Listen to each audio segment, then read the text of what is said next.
bienvenida. Muchísimas gracias en primer lugar por aceptar la entrevista. A mí me hace mucha ilusión, porque yo estudié filosofía y ya te conozco, sí. Eras una inspiración desde el principio, ¿no? Así que me hacía mucha ilusión esta entrevista. Gracias.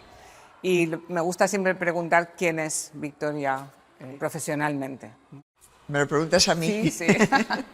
Bueno, pues, a ver, profesionalmente yo he sido sobre todo profesora de filosofía, porque es a lo que me he dedicado desde que desde que empezaron, desde el boom universitario en España, que yo pues había ya acabado la carrera, pero todavía no había hecho la tesis porque no sabía a qué me iba a dedicar. Estuve un año en Estados Unidos porque me casé y nos fuimos un año a Estados Unidos, y luego al volver se creó la Universidad Autónoma de Barcelona y necesitaban gente, y entonces fue muy fácil, O sea, yo no tuve que entrar ni haciendo un concurso ni nada, entré totalmente a dedo, hice la tesis y casi toda mi vida profesional ha transcurrido en la Universidad Autónoma, donde, me fui especializando, ¿no? Yo empecé con la filosofía del lenguaje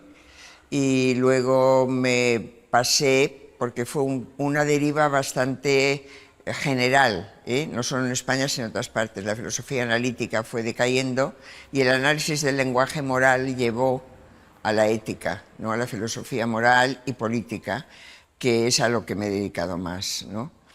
He tenido algunas interrupciones en la enseñanza porque, en el año 1993 me propusieron presentarme como senadora por el PSC y dije que sí, y estuve una legislatura.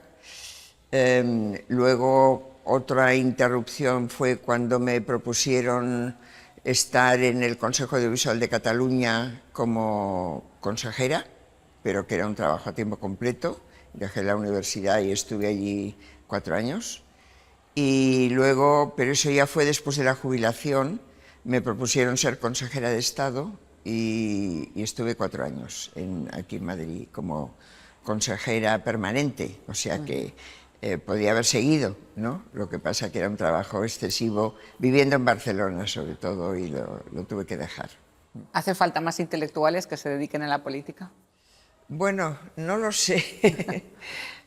Yo creo que, la gente intelectual, que hoy no sabemos muy bien qué quiere decir ser intelectual, ¿no? Pero gente que yo creo que utiliza los conocimientos para ponerlos al servicio de los problemas que hoy tenemos, de los retos que hoy tenemos, y que además tiene el privilegio de poderlo hacer público, de poderlo publicar, y por lo tanto de que eso se convierta en algo que se pueda discutir y que forme opinión. No solo la política, yo creo, hoy se politiza todo, o sea que es muy difícil discutir nada sin politizarlo, ¿no?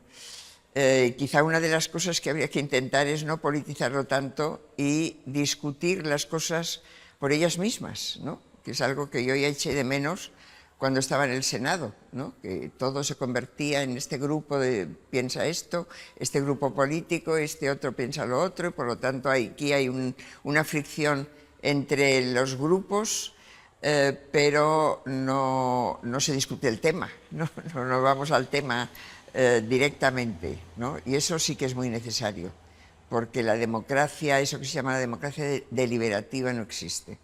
Si un terreno es complicado, ese debate o ese diálogo, ¿es la educación? Sí, es un terreno delicado, y además yo creo que se discute muy poco sobre educación, O sea, tenemos muchas leyes, ¿no?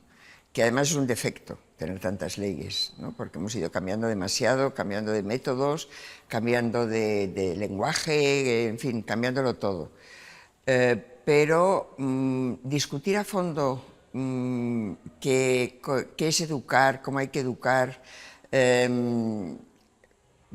especialmente en nuestro caso, donde pasamos muy rápidamente de una educación religiosa a una educación laica, ¿no? Y entonces yo lo vi mucho en el terreno de la ética, ¿no? Se empezó a hablar de educar en valores, nadie sabía qué significaba la expresión, el concepto, ¿no? Y además se acogía la idea con una cierta reticencia porque, claro, teníamos todavía la mentalidad muy metida en la doctrina moral católica, ¿no? Entonces, la idea era, la hipótesis o la premisa del profesor, del maestro, era decir, bueno, ¿quiénes somos nosotros, ¿no? Para decidir qué valores, por ejemplo, ¿no?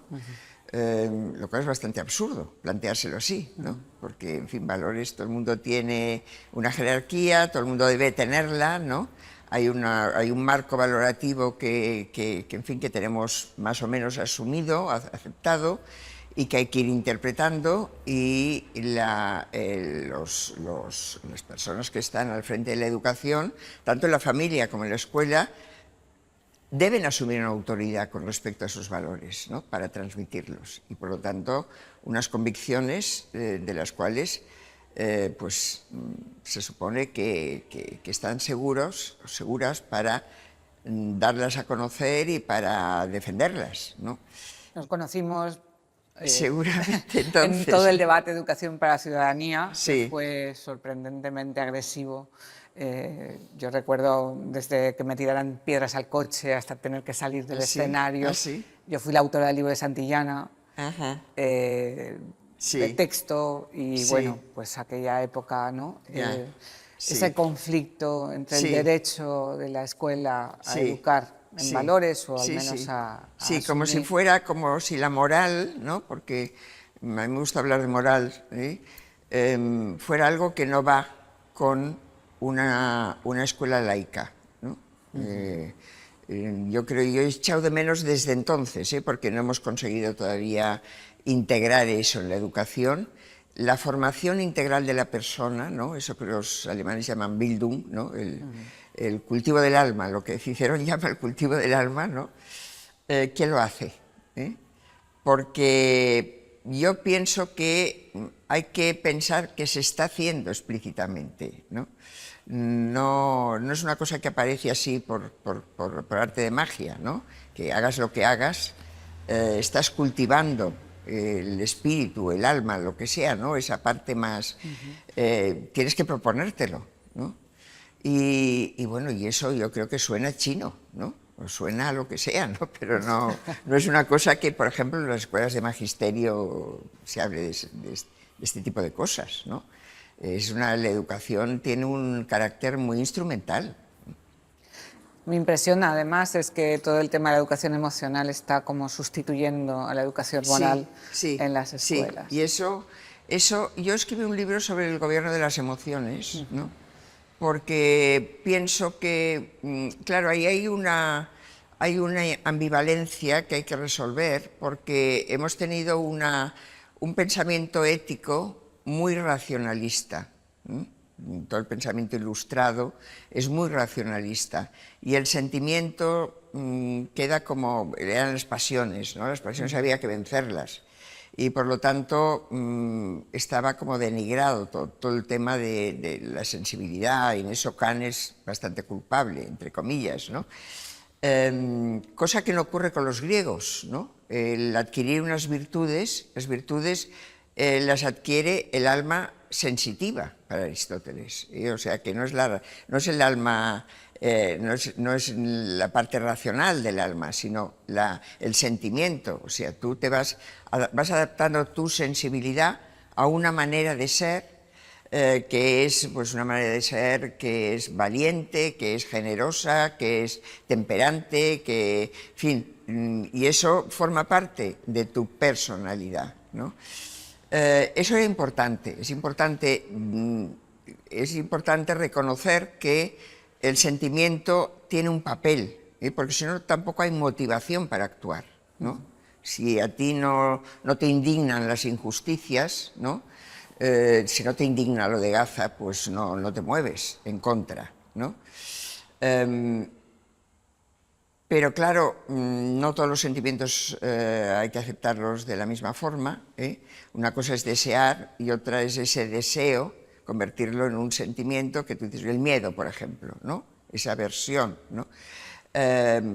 Bueno, hay que pensar, ¿no? Ese miedo es racional, no es racional, es un miedo que hay que cultivar o no hay que cultivarlo, ¿no? Y eso pasa con casi todos los sentimientos. Por lo tanto, la moral necesita las dos cosas. Y la expresión inteligencia emocional, eso lo recoge, ¿eh? Porque el Goleman, que es un poco el padre de la inteligencia emocional, lo dice, cita Aristóteles, ¿eh? Y dice que todos lo dice, ahora no recuerdo cómo, pero la cita es, todos nos enfadamos, ¿no? Pero hay que saberse enfadar, ¿no? Y hay que saber cuándo te tienes que enfadar y contra quién te tienes que enfadar y por qué te tienes que enfadar. O sea que el enfado, esa reacción que es emocional, está bien, pero puede no estarlo, depende, ¿no? Eso que él tiene muy claro. Luego, inteligencia emocional, es decir, emociones sí, pero con inteligencia, se ha convertido en otra cosa, creo yo, ¿eh? Y eso, si además sustituye a la moral, pues peor, ¿no? Porque, claro, ahí lo que no está presente es el razonamiento, quizá, ¿no? Dice el concepto de virtud, que no sé por qué en castellano lo hemos matado, ¿no? Hay un resurgir en Bueno, en castellano y en todas las lenguas, supongo, ¿eh? Bueno, Porque no... yo creo que en otros entornos el término de educación de virtudes se está rescatando, educación del carácter, pero aquí parece que provoca una cierta alergia, ¿no? Por la connotación que puede tener con... Sí. No, a ver, yo creo que la idea de virtud, de arete, como la excelencia de la persona que nace no siendo nada, ¿no? Porque se tiene que hacer a sí misma, y que a través de la paideia, a través de la educación, se va formando una manera de ser, ¿no? Un ethos, creo que es la mejor manera de entender la ética, ¿no? Y ahí no hay normas, no hay deberes, no hay códigos, no hay nada, ¿no? Hay una formación de la persona, una formación del carácter, ¿no? Eso es lo que yo veo más adecuado para explicar qué es educar moralmente. Educar moralmente es conseguir que el otro, la persona a la que educas, se forme de esta manera, ¿no? Y se forme según unos ideales, unos principios que tú tienes que tener mínimamente claros, ¿no? Porque si no los tienes, pues ya ¿qué vas a enseñar, ¿no? Si no hay contenidos, ¿qué vas a enseñar, ¿no? Y cómo vas a formar. Bueno, como la palabra virtud es anticuada, pues yo creo que al final hablar de civismo o de virtudes cívicas, ¿no? Es una forma quizá la más coherente con nuestra época, porque en realidad lo que estás enseñando a las personas es a ser ciudadanas, ¿no? Es decir, a no utilizar la libertad solo en beneficio propio, sino también ponerla de alguna forma al servicio de los demás. Y eso es civismo, ¿eh? En todos los sentidos. Y bueno, por esa vía, a mí la idea de educación cívica es quizá la que más me gustaba, o de educar para la ciudadanía, ¿no? Más que educar en valores, que es más etéreo y no se acaba de saber qué quiere decir. Eres la prima pobre y vamos haciendo la transversalidad, bueno, Sí. parece que ha costado, ¿no? Bueno, lo de la transversalidad era una buena idea, ¿eh? Lo que pasa que es muy difícil. Lo transversal, llevarlo a la práctica es muy difícil, porque una de las cosas que hoy nos faltan a todos los niveles, pero sobre todo al político, es la cooperación. Cada uno defiende lo suyo y nadie coopera. Y claro, y eso pasa en todas las organizaciones, ¿no? También la educativa, ¿no? Cómo cooperar, ¿no? Para que, por ejemplo, en una escuela la formación moral sea una obligación de todas las materias, ¿no? O competencias, o como se llamen ahora, ¿no? Que esté en todas partes, ¿no? Que no esté solo en una asignatura que se llama ética o educación cívica. Una de las dificultades, no sé si problemas que hemos tenido, es que eso queda en manos de todos los profesores y se asume que todos saben por ciencia infusa educar moralmente y hay que aprender, ¿no? La formación del profesorado en esa educación moral sigue siendo deficiente, al menos aquí. Primero hay que convencerse de que hay que hacerlo. Eso es lo fundamental. Que eso, yo no sé cómo se transmite esa idea, ¿no? Pero hay que tomar conciencia de que estamos aquí para formar a estos niños y niñas, ¿no? Tenemos que formar, contribuir a formar su personalidad, ¿no? Claro, hoy se habla de espíritu crítico, de cosas que parecen como que son más atractivas, ¿no? Pero bueno, formar la personalidad no es solo espíritu crítico, ¿no? Es respeto también, por ejemplo, ¿no? Y el respeto hoy se echa mucho de menos en todas partes. Y eso no aparece en las leyes de educación. Ese concepto no aparece nunca, ¿no?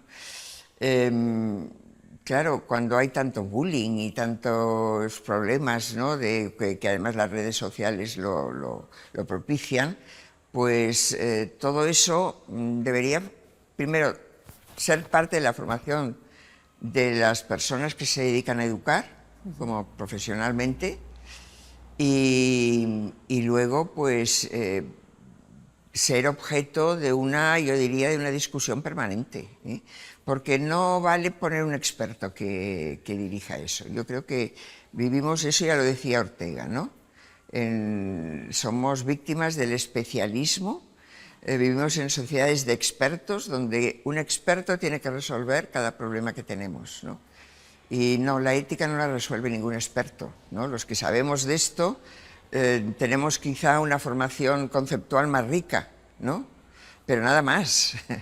Quiero decir que podemos contribuir al debate, pero tiene que haber mucha intuición y sentido común en la formación de la persona, de la personalidad, ¿no? Y eso hay que discutirlo entre todos. Y no es tan difícil, me parece, ¿eh?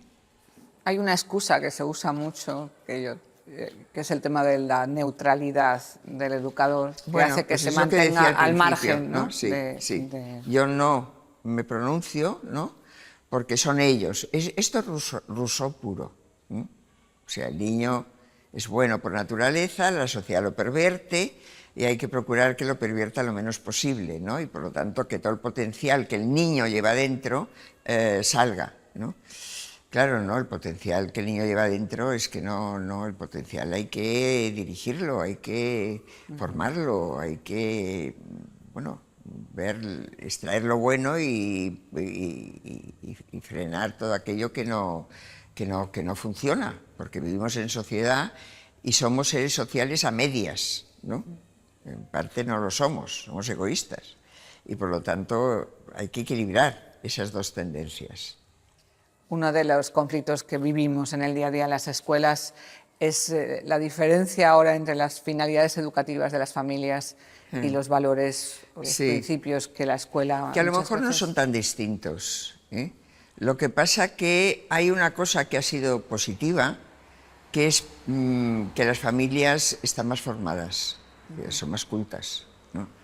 Y además ven la escuela de otra forma, ¿eh? O sea, la ven como la idea de que hay que participar en todo, ¿no? Y todo el mundo tiene que participar en todo, es un poco perversa, ¿no? Porque, bueno, no todo es cuestión de expertos, pero sí que hay personas que hay que dejarles que hagan su trabajo y saben más de lo que tienen que hacer que otras, ¿no? Entonces eso con las familias, yo ya lo noté con mis hijos, ¿eh? Mis hijos, el mayor tiene 55 años, o sea que ya tengo nietos. Ya veía en la escuela una hostilidad, familia, profesorado, ¿no? Y iban a la escuela pública, o sea, que a la escuela que además se formó con la transición y, en fin, una escuela que creció con una ilusión, porque era la escuela pública democrática, pero había como una reticencia a aceptar todo lo que venía de parte del profesorado. No había una relación de confianza, ¿no? y sin embargo entre todos estamos creando una cosa nueva. Yo siempre he pensado que toda la guerra de educación para la ciudadanía hizo mucho daño, sobre todo en esa confianza mutua y esa acusación a la escuela de adoctrinamiento. Claro. Luego también hay una cosa que se le achaca a la escuela, todos los problemas que tiene la sociedad, ¿no? Porque esto es cosa de educación, eso yo me lo he encontrado en todas las conferencias que he dado en mi vida,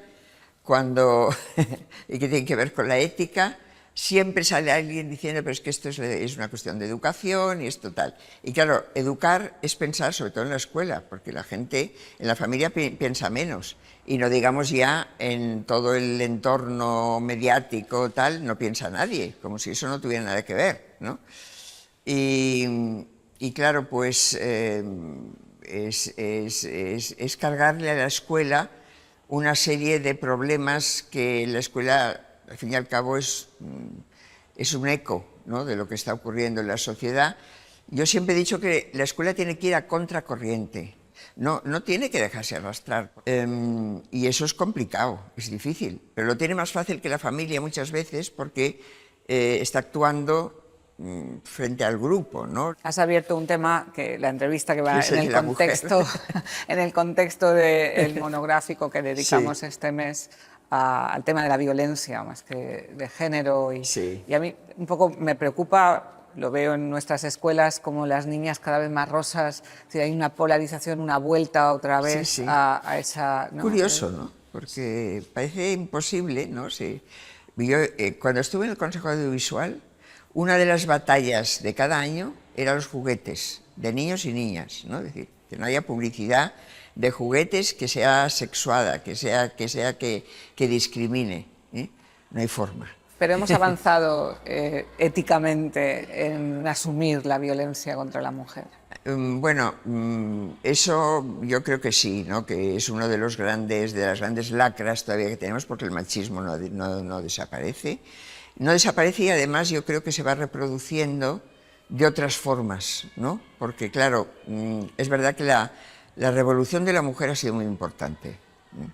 Y ha sido relativamente corta, diría yo. O sea, en un siglo se ha conseguido mucho, mucho, ¿eh? Porque es que el voto de la mujer es de principios del siglo pasado, ¿eh? De principios de mediados, ¿no? En Francia en los años 40, o sea que hace poquísimo, ¿no? Y ese conseguir tanto ha obligado a cambiar la mentalidad, que yo digo que es lo que más cuesta que cambie, de hombres y de mujeres, de los dos, ¿no?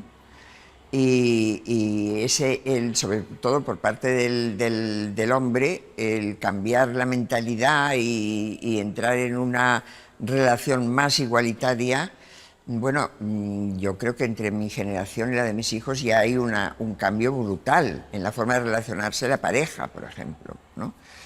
Pero aún así, pues ya lo vemos, ¿no? Hay como una reacción de decir, bueno, pues no, yo no quiero perder mi capacidad, mi poder, mi dominio, en fin, se siguen desarrollando una relación muy tóxica, ¿no?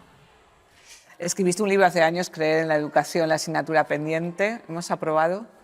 ¿Cuál? ¿La educación? Sí, Creer en la educación, le titulabas la asignatura pendiente. Sí, entonces, porque hemos aprobado la asignatura. Yo escribí un libro que se titulaba Creer en la educación. Y un poco la teoría del libro era decir que no creíamos en el valor de la educación porque hablábamos poco de lo que decíamos antes, ¿no? Discutíamos poco y... Casi 30 años después hemos avanzado.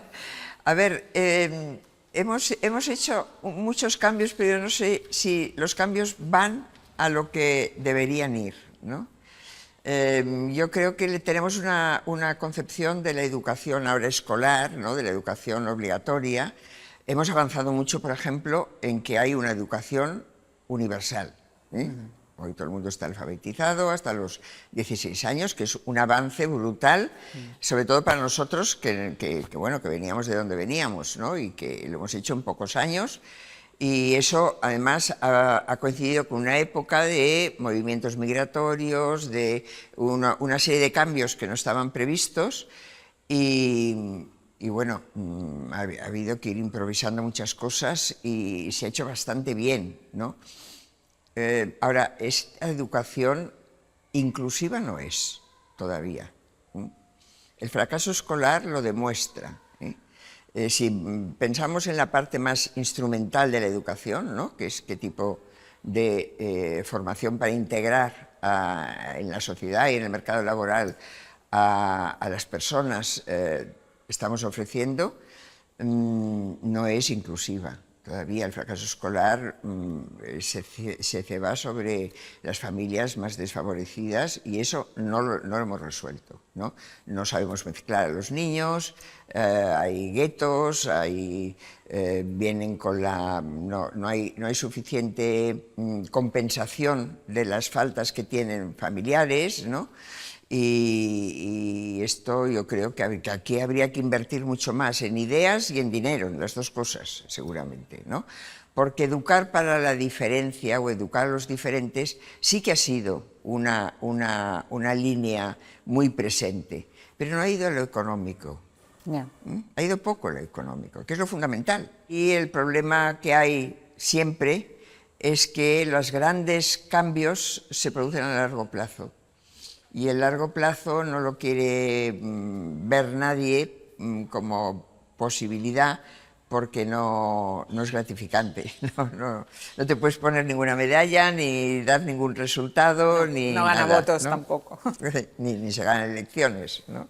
¿Seremos capaces de abordar lo que la tecnología está suponiendo en el cambio de la educación? Bueno, yo en esto no soy tan pesimista porque pienso que ha pasado con todas las revoluciones, ¿no? Con la imprenta también pasó y, en fin, se ven los peligros, pero también las ventajas, ¿eh? Y bueno, quizá en el terreno de la educación lo que sí hay que tener muy claro es que yo, por ejemplo, el ChatGPT me encanta, a mí, me va muy bien. Pero claro, me va muy bien porque me hace una síntesis o me da unos datos que yo ya no tengo que buscar, pero sé si me los da bien o mal. Es decir, que tengo en las cosas que le pido capacidad para discernir, ¿no?